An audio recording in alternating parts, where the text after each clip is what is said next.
Com a ajuda do Vítor Sá. Começamos então pelo Vítor Sá, que foi o vencedor deste rally. Sim, o Vítor aqui nesta especial averbou o melhor tempo.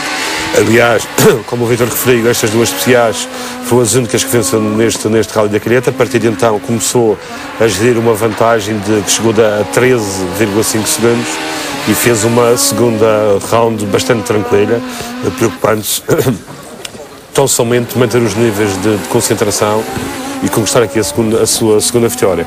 Alexandre Camacho, depois de problemas em termos de eletrónica, em que o carro não trabalhou na verificação técnica, voltou a ter, depois do primeiro parque de assistências, o carro não trabalhou e penalizou 10 segundos devido a ter atrasado 1 minuto na entrada da primeira especial. Partiu logo com uma desvantagem, perdeu as duas primeiras, ficou a cerca de 13,5 segundos do Vítor Sá e tocando também aí uma vitória, uma luta pela vitória. Esperava ser a vitória do Filipe Freitas para baralhar as contas. Exatamente, numa prova em que segundo as suas palavras se sente bastante à vontade, fez um peão que também hipotecou qualquer possibilidade de vencer em condições normais. Depois, tanto ele como o Alexandre procuraram recuperar e rapidamente se colocaram nas posições do pódio, vindo na ponta final, e apesar do Alexandre referir problemas de embreagem, o Alexandre conseguiu segurar a segunda posição, mantendo-se o mesmo pódio do rally do Porto Santo. O José Camacho com a AS Anjo reeditaram as lutas do ano passado, desta vez favorável ao José Camacho, que regressou em grande, teve um excelente nível. É pena que o piloto esteja condicionado em termos de apoios, senão certamente poderia se colocar em posições mais à frente, ou talvez se escolher na luta dos 3 primeiros. O Écio Anjo esteve ao nível que nos habituou, envolveu-se, como referi, numa luta interessante com o José Camacho, acabou por perder desta feita para o seu adversário e acabou a prova com grandes dificuldades em termos de embreagem, como penso podemos verificar no final das nossas peças. O Écio Anjo foi quinto, na frente de um Duarte Abreu, que surgiu aqui com outro navegador, devido à impossibilidade do Luís Loureiro, surgiu com o Diogo Nóbrega. Teve uma primeira secção e, apesar de ter andado nos 8 primeiros lugares, nos lugares pontuáveis, teve uma primeira secção, uma primeira round, aliás, com algumas cautelas. Depois, na ponta final, conseguiu superiorizar aos mais rápidos do grupo de produção e houve aqui um excelente 6º lugar da geral, isto apesar de ter estado limitado em termos de pneus, como o próprio referi. Diogo Nóbrega, que passou no teste, já que o Duarte Abreu no final do rally disse mesmo isso. O Diogo Nóbrega é um bom copiloto. Rui Pinto, o vencedor da produção. Rui Pinto, como eu referi há pouco, garantiu aqui a sua 3ª vitória consecutiva. Ele que é para já e assume-se como o mais forte candidato ao título, dispõe de 15 pontos de vantagem. Aqui um excesso do piloto, por pouco a não causar um toque que provavelmente ia dar um valente susto aos espectadores que ali estavam. Provavelmente teria alguma gravidade. E ele que se assume agora como o mais forte candidato, com 15 pontos sobre o João Magalhães, que hipotecou também, abdicou da luta pela vitória no agrupamento na primeira passagem pelo Rosário Serra d'Água, onde sentiu problemas de direção. O carro começou a fazer uma vibração fora do normal e o piloto optou por levantar o pé. Ele aí perde 4 segundos e 5 décimos para o Rui Pinto, hipotecando também ou abdicando da luta pela vitória neste agrupamento. Ele meteu-se a partir de então a garantir a segunda posição. Outro dos destaques neste rally é, sem dúvida, a excelente prova do Elvio Carlos, um andamento sempre bastante vivo, como aliás nos tem habituado ao longo da sua carreira, neste já pouco competitivo Citroën Saxo Kit Car. De qualquer forma, o piloto referiu-nos no final do rally que o motor acusa já algum cansaço, provavelmente depois dos problemas sentidos no Porto Santo. O Ricardo Oliveira entrou no top 10 depois de uma interessante luta com o Pedro Mendes Gomes.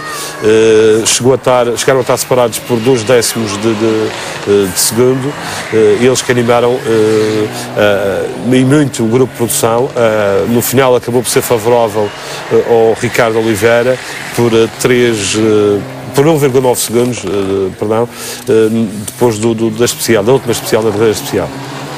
o Pedro Nunes Gomes tem evoluído significativamente as suas performances desde que passou a utilizar este Mitsubishi Evolution 7, um carro completamente diferente e no agrupamento também ele muito competitivo e onde será muito difícil o Pedro chegar aos lugares da frente, visto tanto o João Magalhães como o Rui Fernandes e o Rui Pinto, além de serem umas referências há muitos anos deste agrupamento, principalmente nos últimos anos, dispõem de carros tecnicamente mais evoluídos.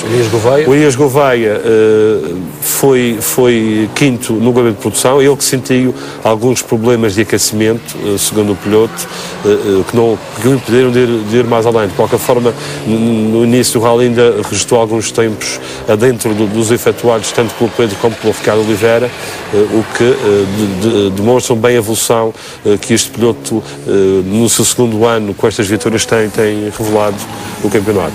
Rui Fernandes poderá se queixar aqui destas duas especiais do Paul, ele que nas outras andou a fazer excelentes tempos em termos do agrupamento, aliás foi ele quem mais especiais venceu neste agrupamento de produção. De qualquer forma perdeu mais de um minuto precisamente em ambas as passagens do Paul.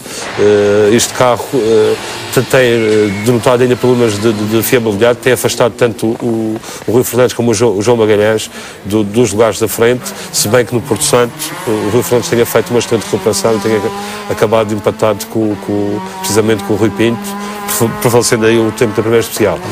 Américo Campos e Abel Spínola têm feito maravilhas com estes Peugeot 206 RCs. O Américo voltou a bater aqui o seu adversário e colega, o principal adversário da categoria e colega Abel Spínola, se bem que o Abel tenha na ponta final tido graves problemas de caixa de velocidades e que obrigaram a se limitar a terminar o rally. E eles e apesar das evoluções destes C2 do troféu C2 BPI, conseguiram andar na frente. Era uma das curiosidades neste rally, devido à alteração feita precisamente na caixa de velocidades. Um troféu que quanto a mim tem sido uma grande valia deste campeonato. 3 provas, 3 defendes vencedores. O Luís Serrada aqui a jogar em casa e a superiorizar aos irmãos Nunes, se bem que o Miguel Nunes tenha estado uns furos abaixo do seu irmão António, e o António que passou a liderar com um certo destaque esta competição. Vemos ali o Luca Faria na hora do almoço, o filho do Luís Faria, que é o piloto do Rui Pinto. Aqui já das grandes baixas deste rally, o Bernardo Souza, ele que devido a um toque foi obrigado a abandonar prematuramente, o mesmo acontecendo ao Décio Aguiar, que veio saltar uma roda do Opel Astra e a seguir. Jabás, devido a problemas mecânicos, também já não saiu do parque de assistências após a terceira especial e foi obrigado uma vez mais este veterano piloto a abandonar. Ele que é um das coqueluches deste campeonato nacional. O João Ferreira, o líder do troféu Engenheiro Rafael Costa, mais uma vez teve um azar. Desta feita o motor, segundo o piloto, deve ser partido precisamente na classificativa da Santa, e ele que tinha dado uma excelente réplica ao Filipe Pires na primeira classificativa, o Paul.